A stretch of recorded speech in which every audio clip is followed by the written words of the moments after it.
वैसे ही पा दे रहा चेक कर ला यार आज ही सेकंड और तेरे को भी है हाँ दे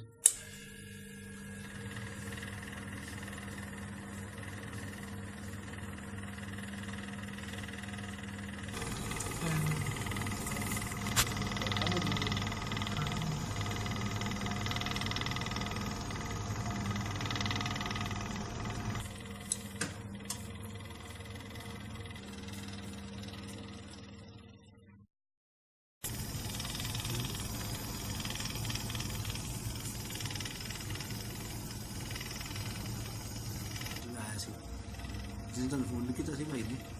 अनुमान में हाँ